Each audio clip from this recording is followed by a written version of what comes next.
Holding people accountable to tasks. Whenever you hold someone accountable to a task, their natural reaction is going to be resist that task and fight against that task. That is the natural response to it. And you should change your standards every time one employee resists against being held accountable for that. I can see the whole wide world with these two eyes, and I can be whoever I wanna be, 'cause it's my life.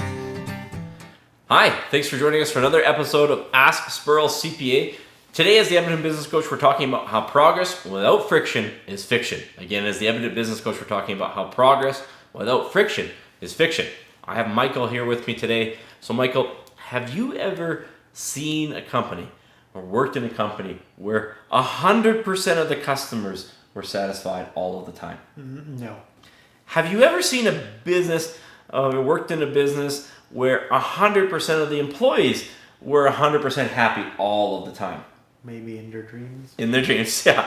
So the quote that we have, Jim Collins' quote, author of 6 business books, including Good to Great, one of my favorites, and he says, consensus decisions are often at odds with intelligent decisions. And the statistic that we have here are 50% of all Canadian business will go out of business in 5 years. And business owners, they don't realize that having people upset with you from time to time, it's not just a potential risk, it's actually part of being a business owner. Having people upset with you from time to time is part of running a business. It's not, if that's going to happen, it's just when that's going to happen. And, Michael, what are the questions you think these business owners should be asking? Do McDonald's employees want to ask if you want fries with that over and over? I don't think that when McDonald's employees sit on that drive-through mechanism and say, or someone comes in and they ask a burger, would you like to make it a meal, or would you like fries with that? I don't think they like asking that question over and over and over, hundreds of times a day, thousands of times a year. I don't think they actually enjoy asking that question. Would you like to make that a meal? Would you like to upsize it? Would you like fries with that? I don't think they like asking that question. Do the employees likely enjoy being held accountable for this task? I think even less than asking the question. They're more likely to dislike being held accountable for it when they don't do it. When they don't ask for it, and the manager comes up to them and say, "Hey, you have to ask them, to make that a meal next time. You have to ask them, should you upsize that next time? You have to ask them, do you want an apple pie with that next time?" I think even it's even less enjoyable to be held accountable for that task than even doing that task. I don't think it's the best thing. What would likely happen if they didn't ask? I think McDonald's has tested it time and time again that if they didn't ask, the upsell at the register, that their revenues would be dramatically different. Percentage points on billions of dollars would be, lost because if they, didn't want to ask employees to do something that felt unnatural, repetitive, beneath them maybe, and they didn't want to hold them accountable for doing that. I think they would likely lose billions of dollars on it. Should you change your standards just because it's unpopular with employees? No. Holding people accountable to tasks. Whenever you hold someone accountable to a task, their natural reaction is going to be resist that task and fight against that task. That is the natural response to it. And you should change your standards every time one employee resists against being held accountable for that initiative, because you'll never execute any initiative. There'll always be resistance on holding people accountable for initiatives in the name of providing a consistent service or a better service. Will you have to fire people as a business owner? You are definitely going to have to fire people as a business owner if you want to stay in business. You are going to have people, and they're going to come along, and you're going to think they're great, and you're going to have to realize that you made a bad decision by bringing this person on, and it's no one's fault but your own because you brought them on. and you're going to invariably have to fire them. It's part of being a business owner, and I would suggest that if you think that you can avoid it, you probably can avoid it, but the only way you're going to avoid it is driving your company into bankruptcy by sticking with these unworkable people. Will the people you fire like you? Yeah, the people that you fire are generally not going to like you afterwards. That's one of it. Sometimes, actually, when you fire them, they're going to be happy because you put them out of their misery and they hated the job and they're excited to look forward to something else too. Sometimes that happens as well. But a lot of times, this is going to be one of the things where you want to make progress and you're going to have to make a little bit of friction and you're going to have to fire someone, and that person isn't going to like you when you're done it. But that doesn't mean it doesn't need to get done. If you want to protect the organization and protect the other people who are working for you by making sure your organization operates at a high standard so everyone else can continue to, so the company can continue to make money and everyone else can continue to get paid, you're going to have to fire someone. But that one person that you're going to have to fire, they're not going to like you. That's part of the friction that you're going to have to create. Is it possible to create a mistake in delivering a product or service?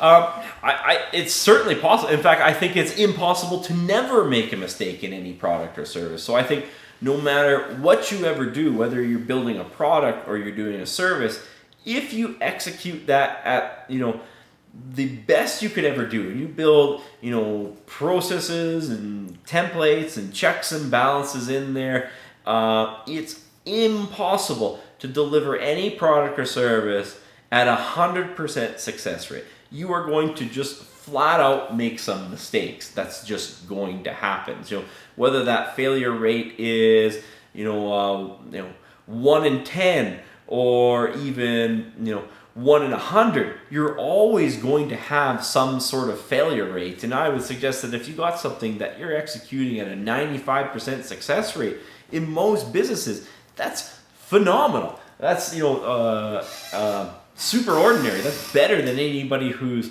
has no checklist or templates is going to be able to do.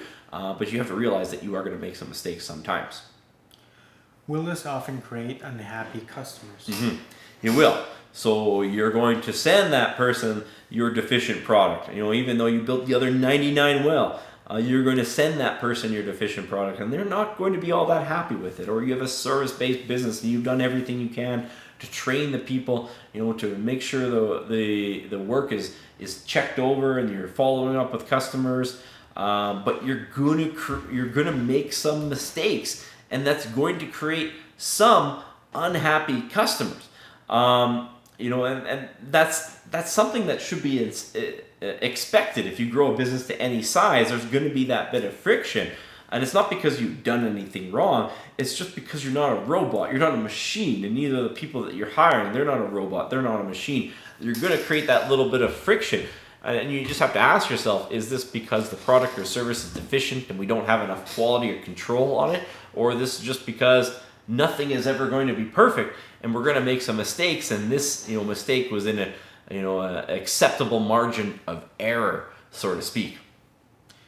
Is there a certain percentage of the population who are difficult to deal with? Yeah, and so then we talked. The last one was about mistakes. You're going to make mistakes on perfectly reasonable customers, and how they deal with it might not be reasonable after that. But ultimately you made the mistake, and then there's going to be some people where you might not even make a mistake, and they're just completely unreasonable. They sign up for one thing and promise to pay you, and then they try not to pay you. I've heard them referred by other authors as terrorist customers. They just enjoy the conflict. They enjoy the drama that goes around with it, and they go looking for it, whether subconsciously or consciously. There's a certain percentage of the population who just actually takes pride in making things difficult for other people. And believe it or not, that actually happens. And if you start delivering any business at any sort of scale, you're going to encounter some of those people, whether it's 1 in 100 or 1 in 1,000, and they're just going to be absolutely irate, and they're going to have every problem in the world, and it's all going to be your fault. You had a landscaping project and you cut their grass the wrong way and their grass died, and they've lost their job because you cut the grass the wrong way. Like, it's just going to be outrageously offside, but you're going to encounter these people. Is it inevitable that you will encounter these people? It's inevitable. If you build a business at any sort of scale, you're going to encounter these people. And there's some things that you can do in your client intake procedures to try to limit the number of people who filter through your system. Whether that's booking appointments or doing credit checks on people before you extend them credit. Meeting them, asking them certain questions of what it is. There's going to be price points can filter a lot of those people out. They tend to gravitate towards the lower price, options. But it's inevitable that you're going to encounter these people, even if you try to filter them out. So you should be prepared to deal with it. Is it always wise to change your standards for isolated customer events? Yeah, so that's the thing. When you get these isolated customer events, whether you made a mistake on a very reasonable customer, or you just encountered one of these kind of really difficult terrorist type customers, you have to ask yourself, and you have to have an honest discussion with yourself and just say, hey, look, is there something that I can do better here on a consistent basis? Is this error going to happen? I'm doing 10 jobs, and every 10 jobs I'm doing, I'm messing up 2 of them. I can put a policy in place or a procedure in place, and it doesn't cost that much more, and it's going to reduce that error rate significantly. We're going to look at your service options and try to figure out, how do we deal with this person? Was this person just flat out unreasonable, or did we do something to make them unreasonable, to make them mad? But then sometimes you just got to fall back and say, hey, look, is this an acceptable margin of error? Am I dealing with a completely unreasonable person, or did I make a mistake? And you have to ask that to yourself, and that's important, because if you think that, hey, no, this is actually an acceptable margin of error, or that person's difficult, don't change what you're doing, because if you continually just change things, you're never going to figure out what works and what doesn't. So you should look at it critically. But don't necessarily hit the change button just because one customer complains, or even for that matter, one employee wants to do some things different. You got to stick with something for a period of time before you actually figure out if it works, you have an acceptable margin of error or not. So I think that's what we have here today. Thanks so much for joining us. As always, please hit the like and subscribe button so we continue to deliver you tips on how to beat the odds at business. And as always, please leave us some comments so we can respond back and use your input for future videos. Thanks very much.